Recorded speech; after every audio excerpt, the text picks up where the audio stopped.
പിയിൽ വരുന്ന ചില കേസുകളിൽ ബ്ലഡ് ടെസ്റ്റ് ചെയ്യുമ്പോൾ ഹീമോഗ്ലോബിൻ വളരെ കുറവായി കാണാറുണ്ട്. അവരത് മനസ്സിലാക്കിയിട്ടുണ്ടാവില്ല. വേറെന്തെങ്കിലും കാരണങ്ങൾ കൊണ്ട് ഒ പിയിൽ വന്ന് നമ്മൾ ബ്ലഡ് ടെസ്റ്റ് ചെയ്യുന്നതായിരിക്കും. സ്ത്രീകൾക്ക് ഹീമോഗ്ലോബിൻ മിനിമം 12ഉം പുരുഷന്മാർക്ക് ഒരു 13 എങ്കിലും വേണം.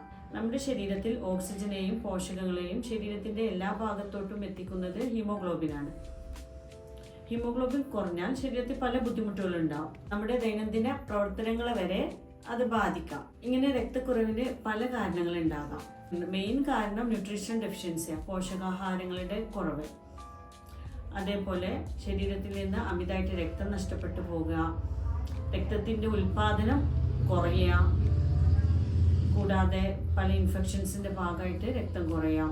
കാലങ്ങളായിട്ടുള്ള പല അസുഖങ്ങൾ, ക്യാൻസർ, അതുപോലെ കിഡ്നി സംബന്ധമായിട്ടുള്ള അസുഖങ്ങൾ കാരണമൊക്കെ, വാദസംബന്ധമായിട്ടുള്ള അസുഖങ്ങൾ കാരണമൊക്കെ ഹീമോഗ്ലോബിന് കുറവ് വരാറുണ്ട്.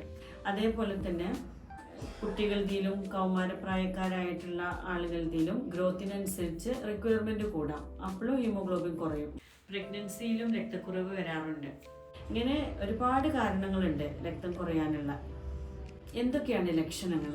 ക്ഷീണം വരാം, തലകറക്കം, തലവേദന, നെഞ്ചുവേദന, നടക്കുമ്പോൾ കിതപ്പ്, അതുപോലെ ചൊറിച്ചിലുകൾ വരാം, ശരീരത്തിൽ പാടുകൾ വരാം, നഖങ്ങളിലൊക്കെ ചേഞ്ചസ് വരാം. പൊതുവായി നമുക്ക് ശ്രദ്ധിക്കാനുള്ളത് നമ്മുടെ ഭക്ഷണത്തിൽ അയൺ റിച്ച് ആയിട്ടുള്ള വിഭവങ്ങൾ ഉൾപ്പെടുത്തണം. ഇലക്കറികൾ, പയറുവർഗ്ഗങ്ങൾ, റാഗി, അതുപോലെ റെഡ് മീറ്റിലൊക്കെ അയൺ ഉണ്ട്. അനിമൽ ബേസ്ഡ് ആയിട്ടുള്ള അയൺ ആണ് കൂടുതലായിട്ട് ശരീരത്തിലോട്ട് ആഗിരണം ചെയ്യുന്നത്. വൈറ്റമിൻ സി അടങ്ങിയിട്ടുള്ള ഭക്ഷണ പദാർത്ഥങ്ങളും നമ്മൾ ഇതിന്റെ കൂടെ ഉൾപ്പെടുത്തണം. അത് അയൺ അബ്സോർപ്ഷൻ കൂട്ടും. അതേപോലെ ചായ, കാപ്പി തുടങ്ങിയവ ഈ അയൺ റിച്ച് ആയിട്ടുള്ള ഫുഡിന്റെ കൂടെ കഴിച്ചാൽ ഈ അയൺ അബ്സോർപ്ഷൻ കുറയ്ക്കുക ചെയ്യുന്നത്. രക്തക്കുറവ് കാരണമുള്ള എന്തെങ്കിലും ബുദ്ധിമുട്ടുകൾ നിങ്ങൾ അനുഭവിക്കുന്നുണ്ടെങ്കിൽ നിങ്ങൾ അതിന്റെ നിസ്സാരമായി കാണരുത്.